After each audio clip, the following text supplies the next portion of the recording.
Good morning, everybody. Welcome to a We've Read the Documents live stream. I'm your host, John Brisson. If you follow this channel regularly, please double-click the bell to get notifications because YouTube is not putting out when I go live or when I post a video. It seems to be an issue that is happening. So I was watching things on YouTube like I do, and this Neil deGrasse Tyson MasterClass trailer played. And usually I don't, talk about these topics in depth. And there are other people on YouTube that cover it more often, like Jesse Spots, for example. But this one it was so funny. I was cracking up during the whole thing. And if you don't know who Neil deGrasse Tyson is, he's an American astrophysicist, author, and like a science talking head for the scientific establishment. His dad, I think his name was Cyril, he was a sociologist, and he was a human resource commissioner for one of the New York City mayors. So Neil deGrasse Tyson isn't, he didn't come from a poor background. His parents were well educated. I think his mom, I forgot her name. She worked for the U.S. Department of Health, Education, and Welfare. So yeah, Neil deGrasse Tyson wasn't. He didn't come from a poor family. He came from a fairly wealthy family, a fairly knowledgeable family. And he would, of course, later go to multiple colleges. One of them being Harvard, where he would get his degree of physics in Harvard. So yeah, Tyson definitely comes from a rich background, and went to prestigious colleges and worked for prestigious institutions, including Princeton University. So that's why many people look towards him as one of the foremost experts in science. And so, of course, when it comes to spirituality, Tyson's argued that many of the historical scientists' belief in intelligent design, some of them being Christian and some of them not being more deist, limit their scientific inquiries to the detriment of the advance of scientific knowledge. So, yeah, a lot of people call him a big brain Neil deGrasse Tyson. He got a big brain. So listen what he says on this commercial real quick. Challenges in this world is knowing enough about a subject to think you're right, but not enough about the subject to know you're wrong. There's like a gazillion hours of me on the internet. In almost every case, I'm talking about the universe, black hole. You're an astrophysicist. Isn't that supposed to be your job? The Big Bang, time travel, God. I don't know what God has to do with astrophysics, but, for God, wouldn't you go to, esteemed pastor or biblical scholar? I don't know if you would go to Neil deGrasse Tyson for your information on God, but that's just me. Maybe I'm wrong. Maybe I'm wrong. Maybe he knows a lot of things. What I'm going to do in this masterclass is teach you how to think. That sounds very close to brainwashing. Why would I want Neil deGrasse? Why would I want anyone to teach me how to think? Shouldn't I be able to think for myself, ration and reason for myself? Why would I want any human being to teach me how to think? The goal here is to train your mind how to see the world differently, how to question what others say. But you don't do that, Neil. You reinforce what the world order tells you to reinforce. You don't. Anybody who questions anything, you mock them. That's what your job is as one of the figureheads of the scientific establishment. Now, I'm not one of those type of people that say, well, everything science has given us is wrong. Look at the modern world that we live in, both the good and the bad. All right? We do enjoy some modern comforts. I'm using technology to speak to, many people across the globe right now and being able to record. So yeah, it does have some benefits. I don't want to go completely back to ye olden days, But to say that science has all the answers either, I mean, well, me being a Christian, that's ludicrous. But let's think outside of that frame of mind for a minute. How many times has science let us down? And things have been invented that are very detrimental to our health too, as well. So there's got to be a balance in these things. But again, he's Neil deGrasse Tyson is going to teach me how to think. He's going to teach me how to question things that others say. Yeah, okay, I believe that. I've come to realize that. Yes, we all know he's the world's most famous astrophysicist. We don't need to know that. Who doesn't know who Neil deGrasse Tyson is at this point? When you see him, on all the late night shows being paraded around as such an authority of knowledge and keeper of the guard and knowing about the universe and science and everything. It's like you don't have to put that. Most people know who this guy is. That there are three categories of truth: personal truth, political truth. Well, there's two categories of truth. There's subjective and objective.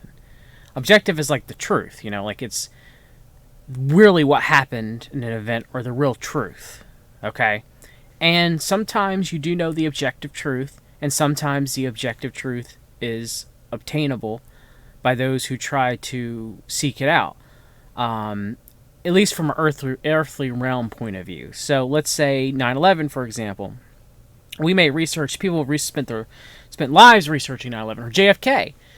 But now some people do know the objective truth of what happened on those events. However, the people that are researching them, they may never find that objective truth. So the information that they present and their conclusions, well, that's subjective truth, or what he calls personal truth. Now, political truth it could be objective or subjective too, like a political belief of a person, whether they're conservative or liberal, that would be a subjective truth. Now, objective political truth would be what actually happened with some election or some event in history. But for someone who's such a scientist, he should know the difference. But there's not three truths. A political truth can either be subjective or objective, and a personal truth is subjective truth. And he's going to talk about objective truth next. Like, okay, maybe I'm just being nitpicky, but and the objective truths that shape our understanding of the universe. The interesting thing about an objective truth is that it's true no matter. Yes, that is a definition of objective truth. But I don't always think Neil deGrasse Tyson knows exactly what objective truth is. Just me. What? Imagine that. By the time we're done, you will be. Now that is kind of funny though, because it talks about objective truth and then it shows the globe and the moon around it. I mean, look, I'm not a flat earther.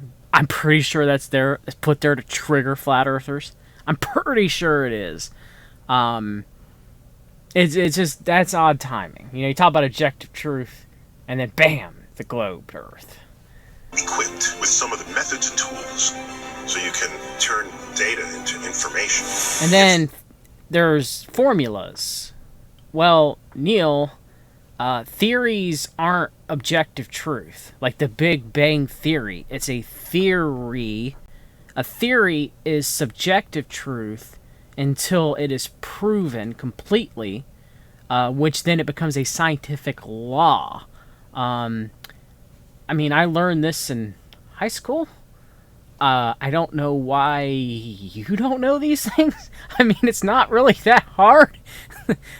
The theory of relativity, the theory, I mean, come on, like, there's scientific law and there's scientific theories. And theories are subjective until proven, objective, which they become a law. I mean, I don't want to be teaching science here, but, I mean, come on.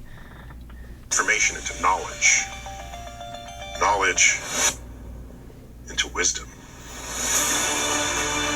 We all have susceptibility to bias.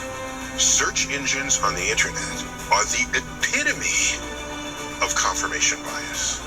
And you're going to use that as evidence that you are correct? No. Okay. I mean, yeah.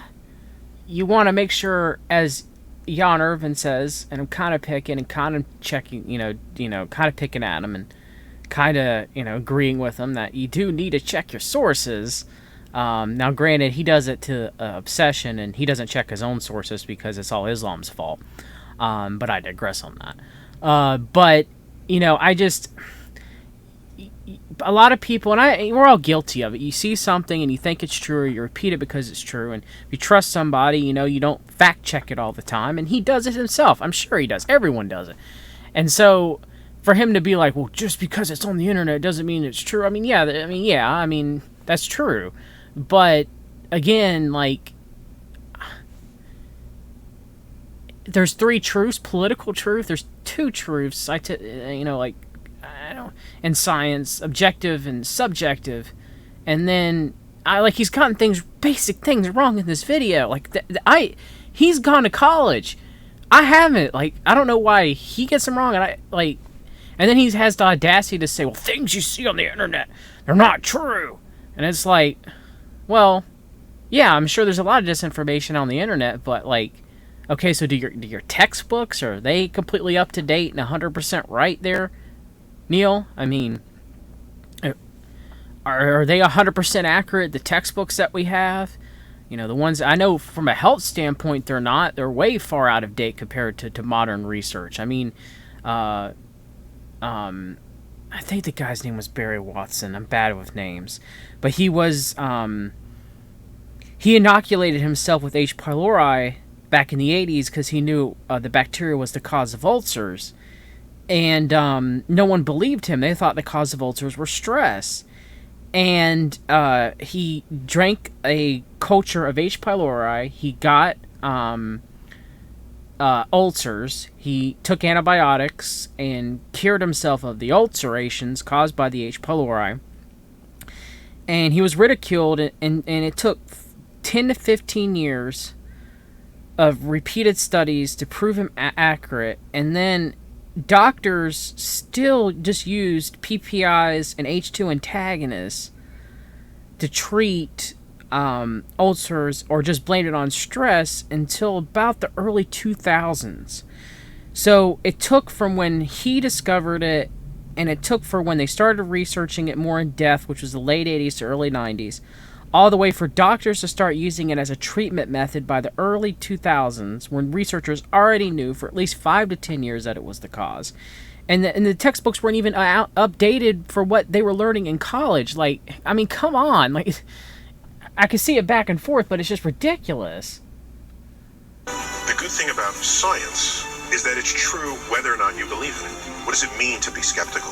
What does it mean to be convinced by data? A proper skeptic questions what they're unsure of, but recognizes when valid evidence is presented to change their mind. Cool. Yeah. When proven wrong, I will admit that I am wrong. That's what a good researcher does. I don't think Neil deGrasse Tyson does that very often, though. I will equip you. So he's going to teach you truth, inquiry, skepticism. But skepticism from a scientific standpoint, Conspiracy theorists, they're just crazy.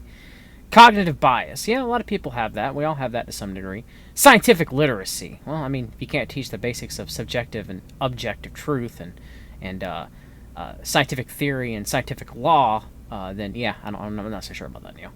Engaging your audience. Well, Neil is engaging. I'll give him that. He's got a voice that's easy to listen to. Probably way better than mine.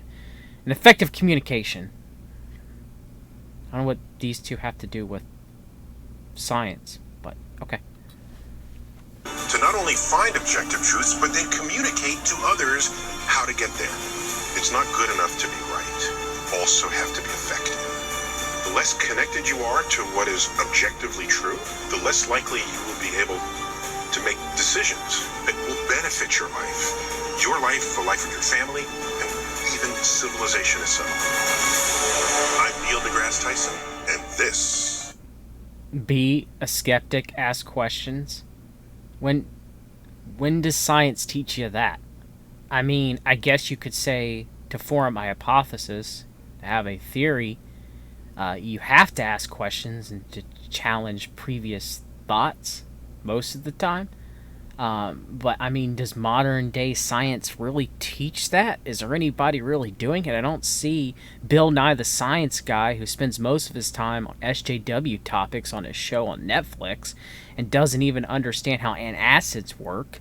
And why, I don't know, maybe acidifying the stomach with apple cider vinegar or betaine HCl would improve digestion in people who have dysbiosis that ends up producing more ammonia through urea production in the urease production in the stomach, cleaving urea to ammonia, causing belching and burping. And so when you take apple cider vinegar or betaine HCl and it acidifies the stomach, it improves digestion because the stomach is supposed to be acidic. But according to Bill Nye the Science Guy, that's bunk. But what would he know about health? I mean, when you go watch his Netflix show, it's nothing but liberal signaling and dog whistling. So these people are who they hold up as the gods of science. Neil deGrasse Tyson, Stephen Hawking, Albert Einstein, Bill Nye the Science Guy. These are our best modern representations. Some, you could argue, were more humble than others. But Neil deGrasse Tyson and Bill Nye the Science Guy, which I guess would be your most modern representations other than Stephen Hawking, they weren't really, as far as scientists are concerned, these people are not humble. They think they know everything. Is my MasterClass. So you got a few people here that you're taking master classes on to learn from the best. So I think that's Steve Martin. I can't really tell because of the freeze frame. Be interesting. I wonder if he's teaching people banjo and comedy. Samuel Jackson, I think. It's hard to tell because it's freeze framed. More if he's teaching acting and saying MF a lot. I can't really tell who these people are because of the freeze frame aspect of it. But yeah, I watched this and I was just laughing to myself. Laughing because Neil deGrasse Tyson has all the answers. And people like me who believe in certain things like satanic ritual abuse or international child trafficking. And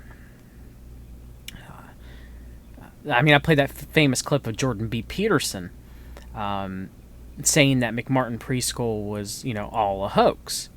And you can go back and look. That's what these people... 9/11's an inside job. The JFK assassination. I'm pretty sure that Neil deGrasse Tyson would probably believe that it's all the right wing involved in it and never the left. Thank you, Gary. Michio Kaku. He's just as arrogant as all the rest of them. Michio Kaku is just as arrogant as all the rest of them, too. They all are. And so, I'm not against some of the things that science has brought us. I just think that many scientists don't check themselves of their abundant arrogancy and think that they're better than everyone else. And that's a problem. That's a hindrance. And Neil deGrasse Tyson is a very strong representation of that. He's almost a false teacher in a lot of ways. Not to say that he doesn't tell the truth. Sometimes everyone does. But maybe it's how he sees things. Maybe he's always telling his subjective truth. Possibly. But it's just ludicrous of why anybody would pay any money to have Neil deGrasse Tyson teach them how to think and how to communicate.